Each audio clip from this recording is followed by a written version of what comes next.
Le Smart Player de Camtasia est indispensable lorsque votre projet contient des fonctionnalités interactives.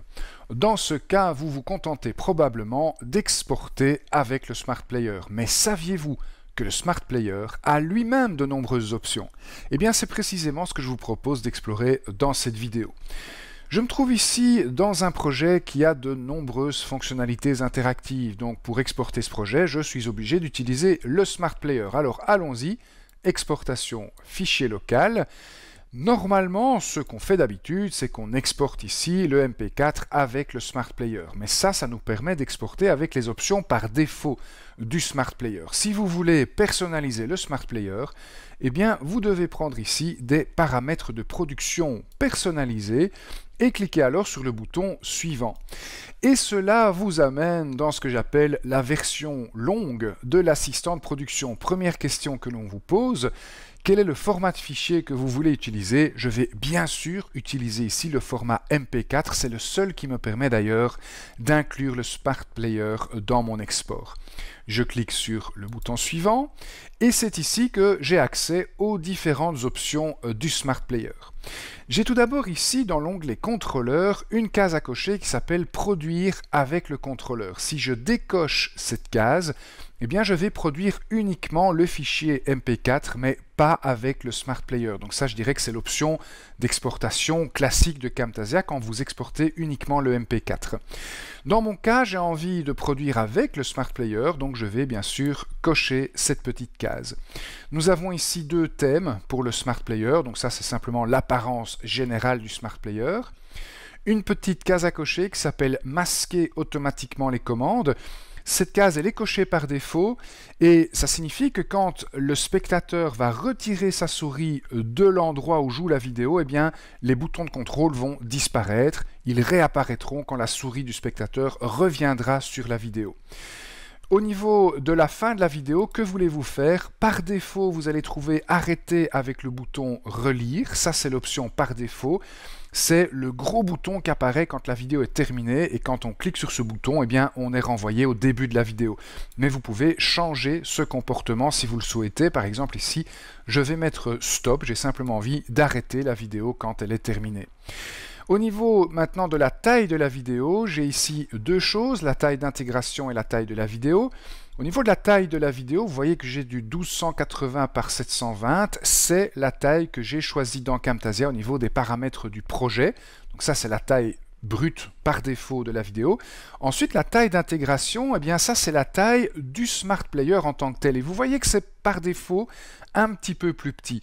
En effet, le Smart Player va réduire un petit peu la taille d'affichage de la vidéo. C'est pas très grave puisque vous avez ici un petit exemple du Smart Player et vous voyez que ce Smart Player contient un bouton qui nous permet de mettre la vidéo en plein écran. Ensuite, nous avons les paramètres vidéo et les paramètres audio. Donc ça, ce sont des paramètres techniques sur la manière dont le codec audio et vidéo va fonctionner.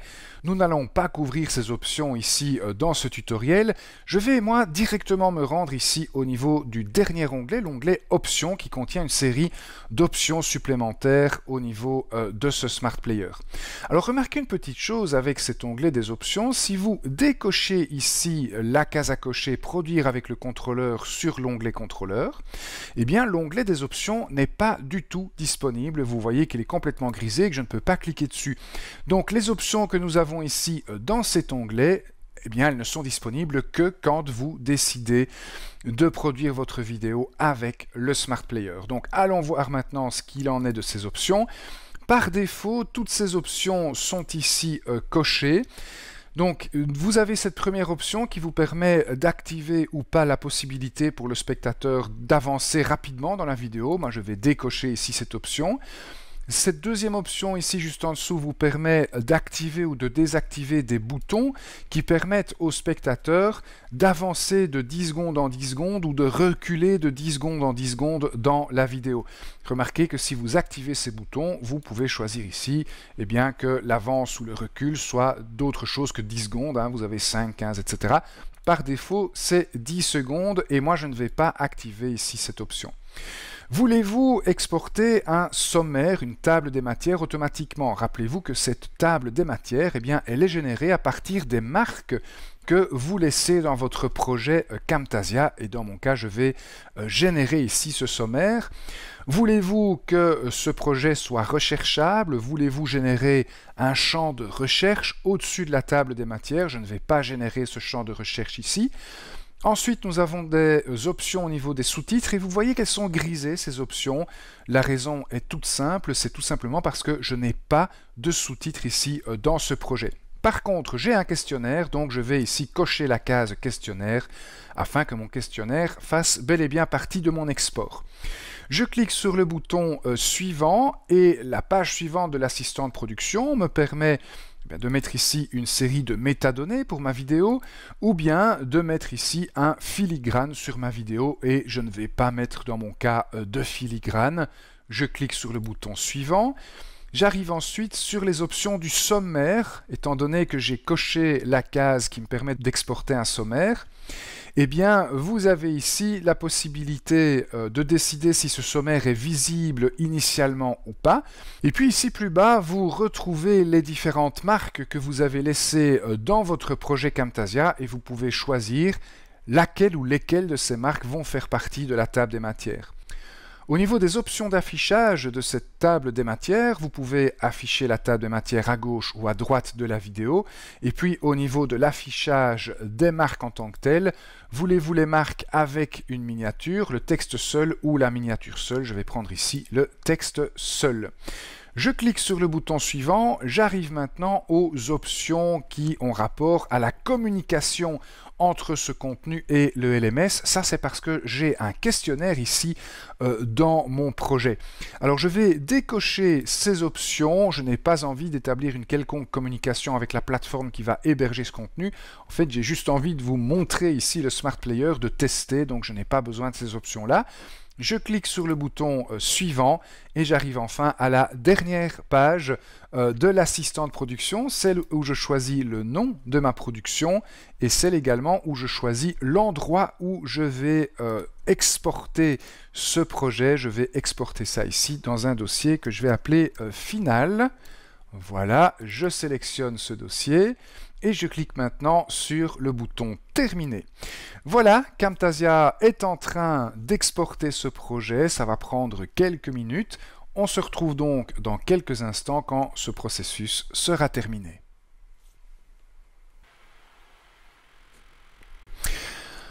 Et bien voilà, Camtasia a terminé le rendu de mon projet avec mon Smart Player personnalisé. Je vais tout de suite cliquer ici sur ce gros bouton. Voilà. Couper le son, et vous allez voir maintenant le Smart Player donc personnalisé que j'ai ici au niveau de ce projet. Alors tout d'abord, vous voyez qu'il manque des boutons par rapport au Smart Player classique. Les boutons qui vous permettent d'avancer rapidement dans la vidéo ou de revenir en arrière ne sont pas disponibles conformément aux options que j'avais mises en place.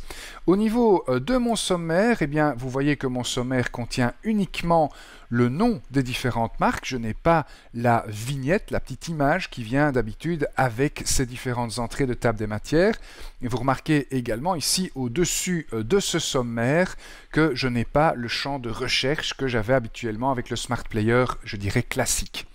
Remarquez également autre chose, c'est ici au-dessus, donc c'est l'onglet de Firefox qui marque afficher les extensions. Donc ça, c'est le nom personnalisé que j'ai donné dans les options du Smart Player. Je peux bien sûr répondre à mon questionnaire et parcourir ma vidéo.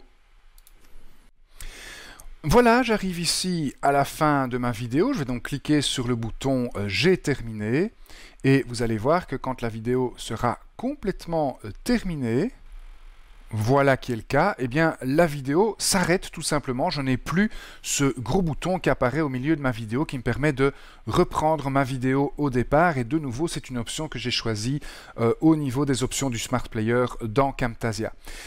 Pour terminer, rapide petit retour dans Camtasia, vous avez ici la fenêtre des résultats de production qui est toujours ouverte. Eh bien, remarquez le petit bouton « Créer une présélection de production ». Si vous cliquez ici sur ce petit bouton, vous allez pouvoir donner un nom à votre sélection. Par exemple ici, mon Smart Player perso. Voilà. Je clique sur OK puis sur Terminer et regardez maintenant quand je reviens dans le menu Exportation fichier local, eh bien je vais avoir ici une option supplémentaire, mon Smart Player perso, avec toutes les options personnalisées que j'ai choisies pour mon Smart Player. Comme ça, la prochaine fois, eh bien, vous ne devrez pas parcourir toutes les étapes de l'assistant. Voilà, dans cette vidéo, eh bien, vous avez appris comment personnaliser le Smart Player de Camtasia.